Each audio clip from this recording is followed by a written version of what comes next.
Hello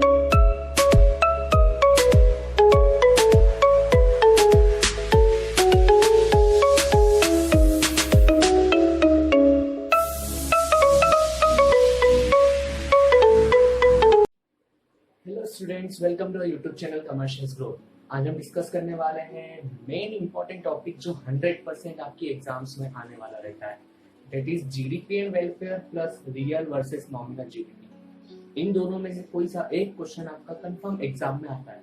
तो सबसे पहले हम डिस्कस करते हैं what is nominal and real GDP. Nominal GDP मतलब ऐसी जीडीपी, नॉमिनल के लिए आप हमेशा याद करना, नॉमिनल मतलब current price, current year. Real मतलब बेस ईयर, नॉमिनल मतलब करंट ईयर, रियल मतलब बेस ईयर।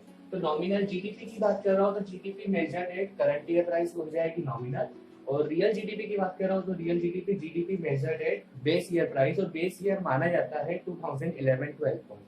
अब बेस ईयर क्या होता है? तो बेस ईयर का मतलब होता है ऐसा ईयर जहाँ पे फ्लक्चुएशंस बहुत कम हो, प्राइस फ्लक्चुएशन बहुत कम हो, उस ईयर को बेस ईयर माना जाता है। तो इंडिया में देखा जाए तो 2011-12 ऐसा ईयर था जहां पे प्राइस फ्लक्चुएशन इकोनॉमी के अंदर मार्केट फोर्सेस ज्यादा चेंज नहीं हुए हैं, इसलिए उस ईयर को हम बेस ईयर मानते हैं।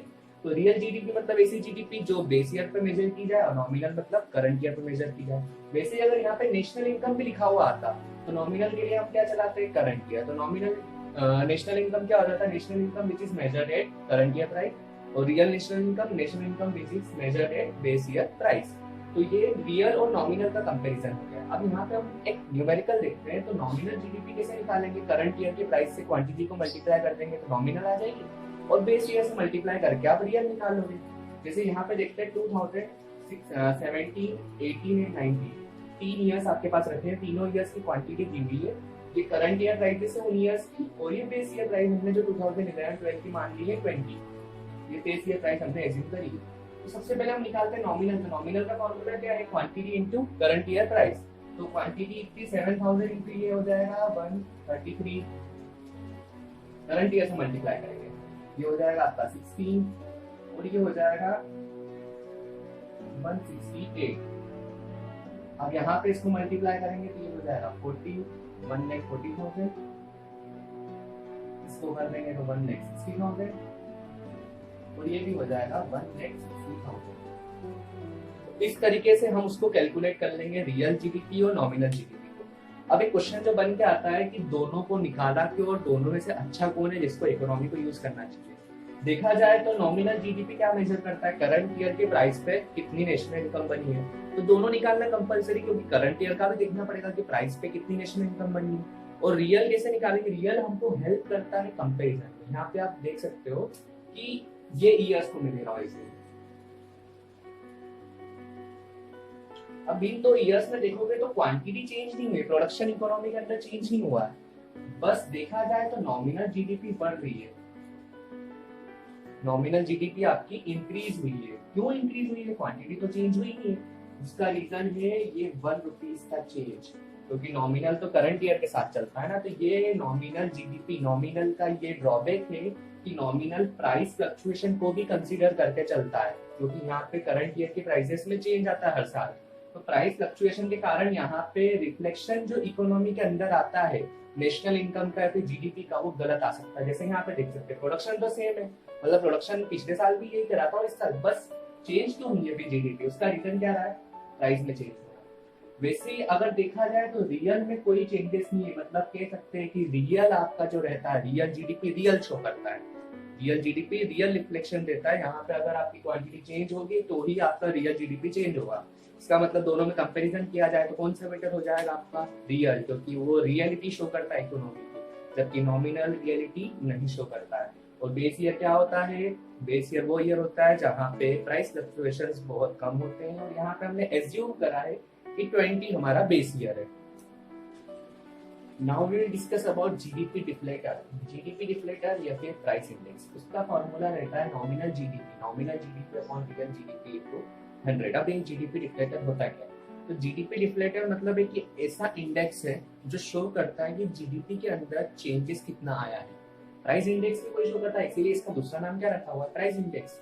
तो प्राइस इंडेक्स जैसे शो करता है percentage change in the level of prices during the number of years, तो वैसे जीडीपी डिफ्लेटर शो करेगा कि रियल नॉमिनल के कारण रियल जीडीपी बेस ईयर को लेके चलता है और करंट ईयर में। तो प्राइस चेंजेस कितना आया है वो शो कौन करता है, जीडीपी डिफ्लेटर, ये प्राइस इंडेक्स। तो ये आपको हेल्प करेगा इन केस 3 मार्क्स का न्यूमेरिकल अगर आ जाए, वो क्या करेगा आपके लिए कुछ इन्फॉर्मेशन यहाँ से एक मिस कर देगा, बाकी आपको इन्फॉर्मेशन प्रोवाइड कर देगा। तो आपको इसको सॉल्व करना पड़ेगा। जो नेक्स्ट मोस्ट इंपॉर्टेंट क्वेश्चन है वो है जीडीपी एंड वेलफेयर। ये आपका 100% आने वाला क्वेश्चन है, जो 100% एग्जाम में पूछा जाता है अराउंड 4 और 6, किसी में पूछ सकता है 4 मार्क्स या फिर 6 मार्क्स में।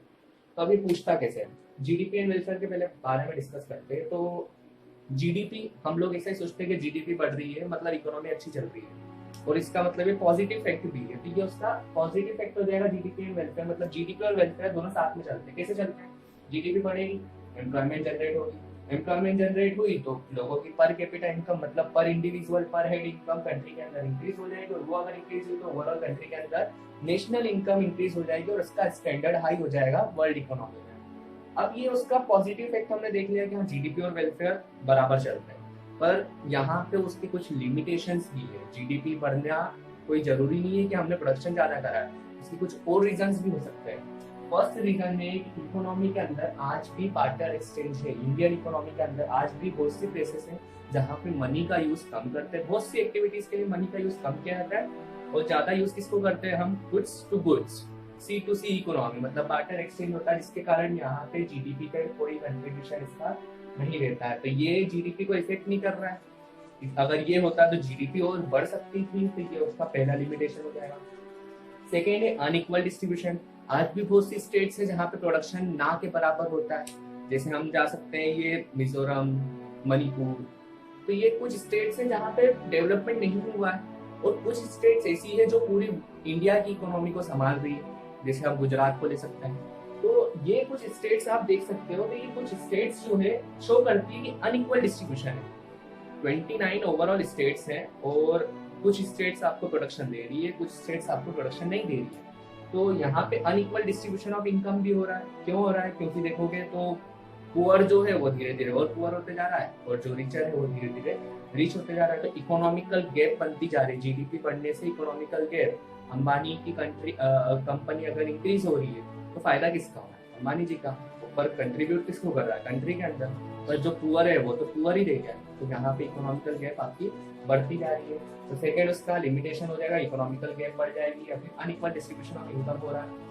Next is externalities. Externality 1 marks का क्वेश्चन आपका बैठ सकता है कि व्हाट इज एक्सटर्नलिटी। तो एक्सटर्नलिटीज का मतलब होता है कि act of one person effect the another, मतलब एक काम मैंने जो करा है वो दूसरे को कितना इफेक्ट करेगा और कैसे इफेक्ट करेगा, वो होता है एक्सटर्नलिटीज। अगर उसके फायदे की चीज होगी, फेवर में इफेक्ट कर रहा है तो पॉजिटिव एक्सटर्नलिटी, और उसको अगर इफेक्ट कर रहा है, नेगेटिवली इफेक्ट कर रहा है तो नेगेटिव एक्सटर्नलिटी।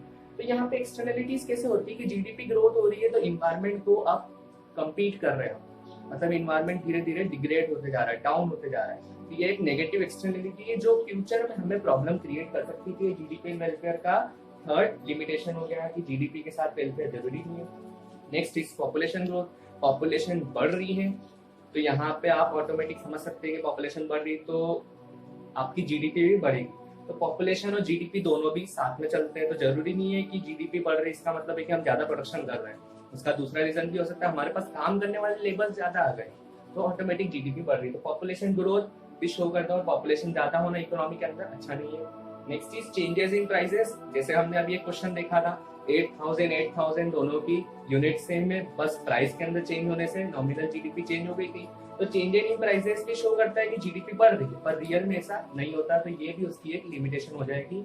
और इनमें से आपका एक क्वेश्चन 100% आएगा जीडीपी एंड वेलफेयर में, आपसे लिमिटेशंस पूछी जाएगी कि क्या क्या लिमिटेशन है जीडीपी वर्सेस वेलफेयर की। क्या जीडीपी हमेशा वेलफेयर के लिए काम करता है या नहीं, आपको फिर इसका आंसर लिखना पड़ेगा। ये 4 मार्क्स में आता है तो 4 पॉइंट, और 6 मार्क्स में आता है इन केस, तो उसमें आपको एक जीडीपी एंड वेलफेयर को एक्सप्लेन करो, साथ में 5 पॉइंट आपको लिखने हैं। Subscribe now and press the bell icon. Never miss an update.